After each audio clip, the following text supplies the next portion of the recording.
Hegseth finally filed the appeal of the Mark Kelly case, and the legal arguments have some serious implications for every retired service member.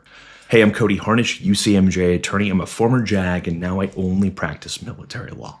Here's what the government is arguing in their appeal. They take what Senator Kelly said, reframe it, and then claim what he said was illegal and not protected under the First Amendment. They also argue that retirees are always subject to the UCMJ even for their speech. Now, Senator Kelly's actual statement was simple. Our laws are clear. You can refuse illegal orders. That's not controversial, that's the law.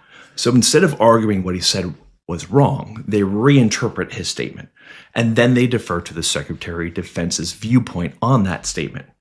They rely on Hegseth's determination that, in context, Kelly was actually telling troops to disobey lawful orders, and then they treat that determination like an established fact, shifting the case from what he actually said to how the government chooses to interpret what he said. And they try to hammer that home in this 70-plus page appeal time and time again, constantly arguing that Kelly was telling people to disobey lawful orders. That's not what he said. You can refuse illegal orders.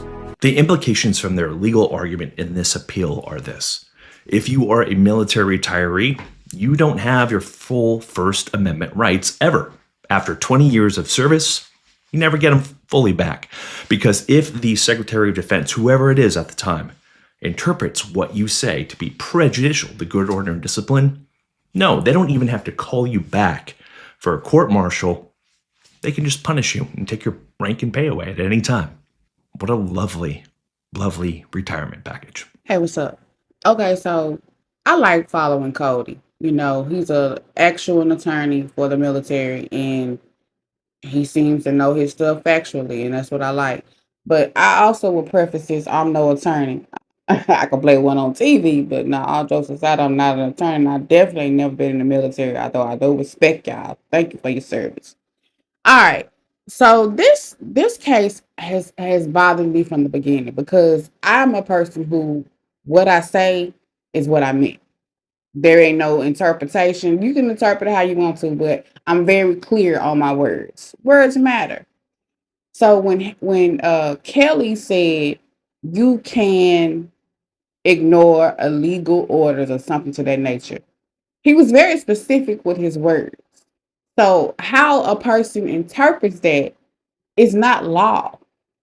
And I know with the Department of Justice or whomever is putting this case on, what I can't understand is how can you interpret it one way but change the wording to try to prove your case? Because to me, as a if I was on a jury, I heard what he said. I saw what he said.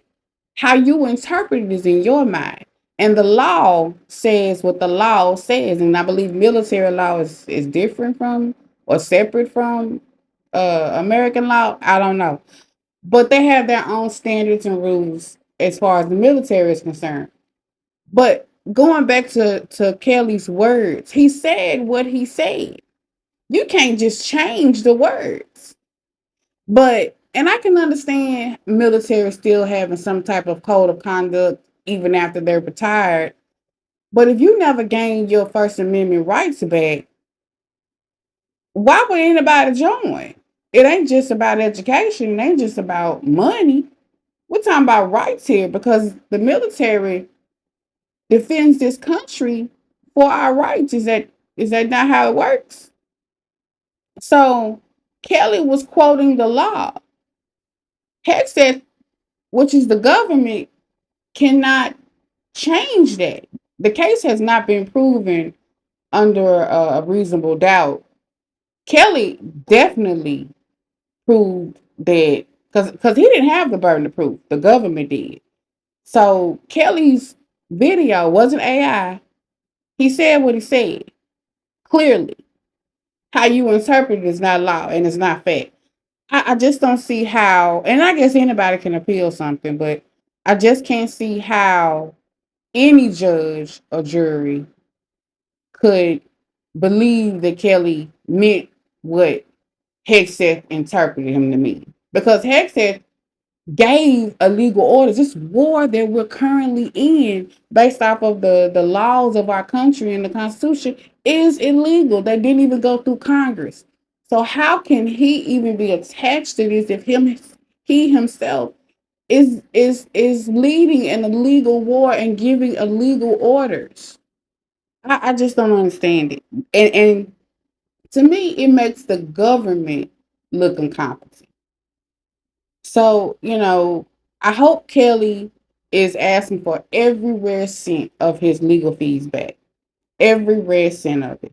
And if he files a countersuit for defamation or uh, uh, whatever they can do, I hope he does it. It's just unfortunate that us taxpayers have to pay with our tax dollars. Because Kelly would definitely win. I'm no psychic, but the law is on his side. Hegseth and the government has no legal standing for this. Again, I'm no lawyer. I'm just a consumer that know how to read and you know.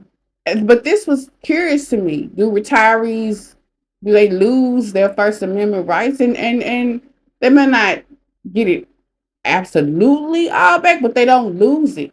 All of us Americans have our First Amendment rights. Second Amendment. I mean, they so gung ho on the Second Amendment, but why does that remove the First Amendment? It doesn't. If you respect the Second Amendment, you must respect the first. So, I look forward to see how this appeal goes. I hate that because not only is Kelly's wife a part of violent rhetoric violence from this government, this administration. Now Kelly has to deal with it. It's just really, really sad. And this is why voting matters, people. The midterms are coming up in November. Get your asses out there and vote. Excuse my language, but it is what it is. Anybody got time to be sugarcoating shit. But anyway, I would love to know your thoughts. Let me know. And if you don't follow Cody, you definitely should.